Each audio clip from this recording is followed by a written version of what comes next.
Hello, welcome back to my YouTube channel. तो आज हम डिस्कस करेंगे एमएससी सेकेंड सेमेस्टर का टॉपिक हेरिटेबिलिटी। ये है हमारे पास paper number cytogenetics and evolution में। तो इसमें हम डिस्कस करेंगे हेरिटेबिलिटी के बारे में कि हेरिटेबिलिटी होती क्या है। तो उसको जानने से पहले हम थोड़ा वेरिएशंस के बारे में जानते हैं कि वेरिएशंस क्या होती हैं। वेरिएशंस होती हैं जो आती हैं जेनेटिक या फिर एनवायरमेंटल फैक्टर से, यानी कि कोई चेंजेस हो सकते हैं जो जीन्स की वजह से हो सकते हैं या फिर हमारे जो आसपास का एनवायरनमेंट है उसकी वजह से हो सकते हैं। तो वो चेंजेस कहलाते हैं हमारे पास वेरिएशन। वेरिएशन टू टाइप की होती है, एक जेनेटिक एक एनवायरमेंटल। तो फर्स्ट है हमारे पास जेनेटिक वेरिएशन। तो जेनेटिक वेरिएशन में आता है कि the difference in the DNA sequences between individual with in a population, कि कोई इंडिविजुअल्स हैं किसी पर्टिकुलर पॉपुलेशन में, उनकी जीन्स में थोड़े से म्यूटेशन हो जाते हैं या फिर चेंजेस हो जाते हैं, तो वहाँ पे क्या आ जाती है, जेनेटिक वेरिएशन। सेकेंड है हमारे पास एनवायरमेंटल वेरिएशन। एनवायरमेंट वेरिएशन होती है, these are the differences between individual that are not inherited but caused by environment that the organism lives in. ये ऐसे वेरिएशंस होते हैं जो हमें इनहेरिट नहीं होते, यानी कि हमारे पेरेंट्स से नहीं मिले होते हमें, बट उस एनवायरनमेंट की वजह से होते हैं जिस एनवायरनमेंट में हम रहते हैं। एग्जाम्पल है इसमें स्कार्स होते हैं, जैसे फेस में स्कार पड़ जाते हैं तो क्या होता है, स्किन एलर्जी से होता है। तो वो क्या हुआ, हमें एनवायरनमेंट की वजह से हुआ। ऐसा तो नहीं है कि वो हमारे जन्म से हैं, वो क्यों हो रहे हैं, हमारे एनवायरनमेंट में चेंजेस आ रहे हैं उसकी वजह से। सेकंड आता है मसल स्ट्रेंथ। जो हमारे मसल्स होते हैं इनमें जो स्ट्रेंथ आती है वो भी एनवायरमेंटल वेरिएशन के कारण आती है। कैसे, जैसे कि मसल को स्ट्रेंथन करने के लिए क्या करते हैं लोग, जिम जाते हैं। तो जिम जाते हैं तो वहाँ पे वो अपने मसल को इस तरह का एनवायरनमेंट देते हैं ताकि वो क्या हो सके, स्ट्रांग हो सके। तो जब उनके मसल में जो चेंजेस आते हैं वो होते हैं एनवायरनमेंट वेरिएशन के कारण। अब आता है नेक्स्ट हमारे पास फिनोटिपिक वेरिएशन। फिनोटिपिक वेरिएशंस होते हैं variability in phenotype that exist in a population, कि जो फिनोटाइप में जितनी भी वेरिएशंस आती हैं किसी पॉपुलेशन में वो आती है फिनोटिपिक वेरिएशन में। फिनोटिपिक वेरिएशन में आ सकता है हमारा जो एक्सटर्नल फीचर्स हैं, एक्सटर्नल में जो वेरिएशंस आते हैं। एग्जांपल है जैसे हाइट। आपने देखा होगा कि जो हाइट होती है, सभी जो जितने भी इंडिविजुअल होते हैं किसी भी पॉपुलेशन में, तो उन सभी की हाइट डिफरेंट होती है। कई छोटे होते हैं, कई मॉडरेट होते हैं, कई लंबे होते हैं। उसी की तरह ही जो वेट है, कईयों का वेट कम होता है, कईयों का मॉडरेट होता है, कईयों के हैवी वेट होते हैं। उसी तरह ही जो बॉडी शेप होती है, सो सभी की डिफरेंट बॉडी शेप होती है। तो ये सारा आता है हमारे पास फिनोटिपिक वेरिएशन में, यानी कि जो वैरायटी है जो हमारे पॉपुलेशन में है वो क्यों है, फिनोटिपिक वेरिएशन के कारण। अब आता है हमारा मेन टॉपिक कि हेरिटेबिलिटी क्या होती है। तो heritability it is the concept that describe the proportion of total phenotypic variation in a population is due to genetic factor और ड्यू टू एनवायरनमेंट।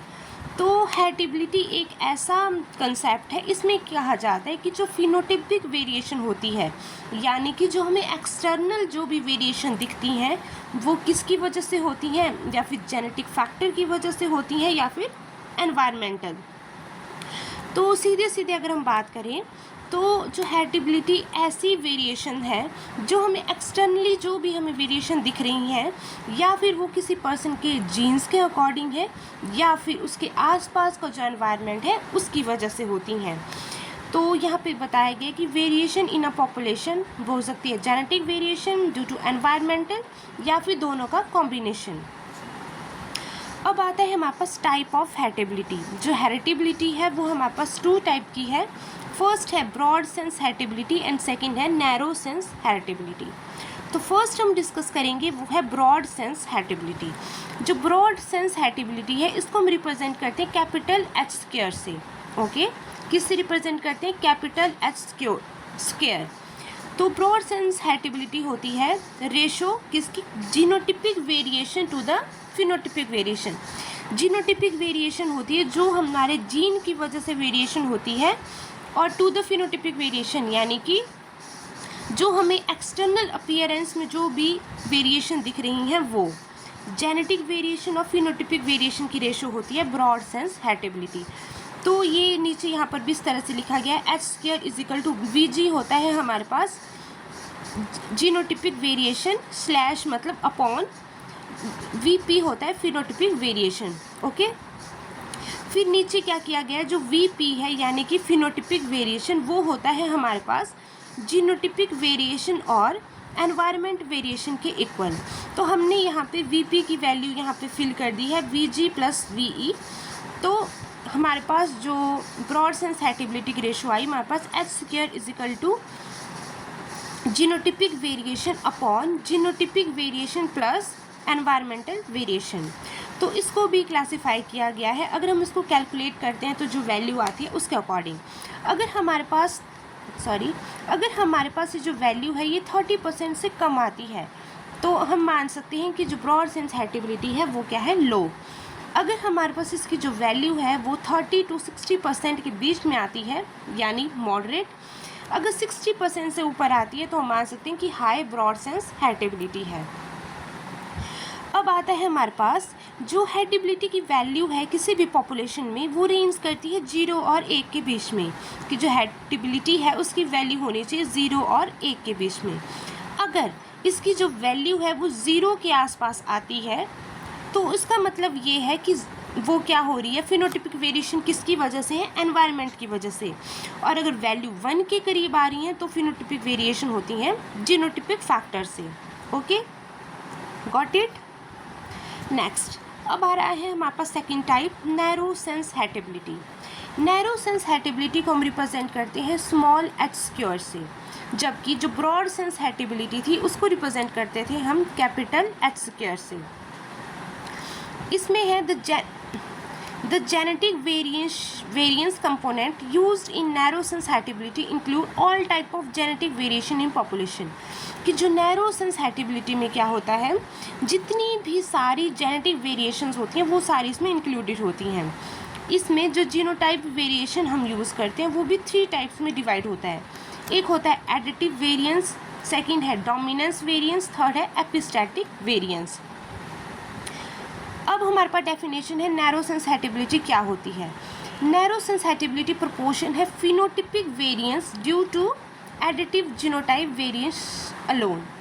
तो इसमें क्या है, जो ब्रॉड सेंस हेरिटेबिलिटी थी हमारे पास वो क्या था, genetic variance upon phenotypic variance, जबकि जो नैरो सेंस हेरिटेबिलिटी है उसमें आता है फिनोटिपिक वेरिएंस और एडिटिव जीनोटाइप वेरिएशन। जो एडिटिव जीनोटाइप वेरिएशन है ये टाइप है हमारे पास किसका, जीनोटिपिक जो वेरिएंस इसका टाइप है एडिटिव वेरिएंस। तो वो यूज़ किया गया, यहाँ पे जीनोटिपिक वेरिएशन नहीं लिया गया, उसका टाइप है जो एडिटिव वेरिएंस वो लिया गया है। तो इसमें आता है हमारे पास small h² is equal to VA का मतलब है additive genotype upon phenotypic variance. तो जो नैरो सेंस हेरिटेबिलिटी है वो हमें प्रोवाइड करती है accurate prediction of selection of response than broad sense heritability. कि जो नैरो सेंस हेरिटेबिलिटी है वो हमें ज़्यादा एक्यूरेट प्रेडिक्शन देती है as compare to broad sense heritability. तो इसीलिए जो नैरो सेंस हेरिटेबिलिटी है इसको मोस्टली सबसे ज़्यादा यूज़ करते हैं ब्रीडर्स।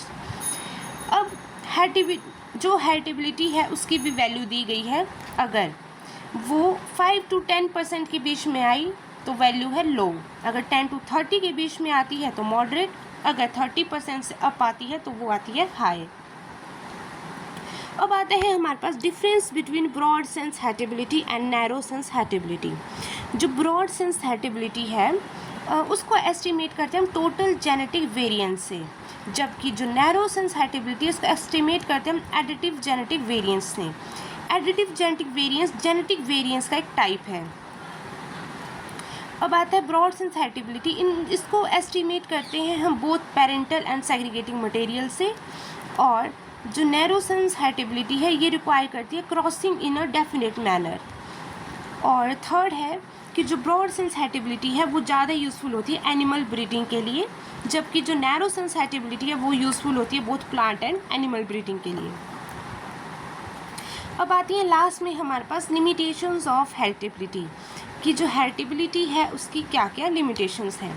सबसे पहले है heritability does not indicate the degree to which a characteristics is genetically determined, कि जो हेरिटेबिलिटी है वो हमें ये नहीं इंडिकेट करती कि किस कैरेक्टरिस्टिक तक जो जेनेटिकली है वो हेरिटेबिलिटी को डिटरमाइन करती है। सेकंड है an individual does not have heritability, कोई पर्टिकुलर इंडिविजुअल है उसकी हेरिटेबिलिटी नहीं होती। थर्ड है there is no universal heritability for a characteristics, इसका मतलब है कि कोई एक पर्टिकुलर पर्सन है तो ऐसा नहीं है कि जैसा उसकी हेरिटेबिलिटी है सभी की वैसी ही हो, मतलब यूनिवर्सल हो, सभी में डिफरेंट होती है। Fourth, heritability indicate nothing about difference among population, जो हेरिटेबिलिटी है वो हमें पॉपुलेशन के बीच में डिफरेंस के बारे में कुछ भी नहीं बताती। और लास्ट है even when heritability is high environmental factor can influence characteristics, तो एक लिमिटेशन ये भी है कि अगर हेरिटेबिलिटी की जो वैल्यू है वो हाई आती है तो हम मान सकते हैं कि जो पर्टिकुलर पर्सन या फिर इंडिविजुअल है उस पर जो एनवायरनमेंट फैक्टर है उसका इन्फ्लुएंस ज़्यादा है। तो आज हमने क्या पढ़ा, हेरिटेबिलिटी, उसके टाइप्स, डिफरेंस एंड लास्ट में पढ़ा हमने उसके लिमिटेशन के बारे में। तो इसी तरह की वीडियोस देखने के लिए प्लीज़ इस चैनल को लाइक करें, शेयर करें एंड सब्सक्राइब करें। Thank you.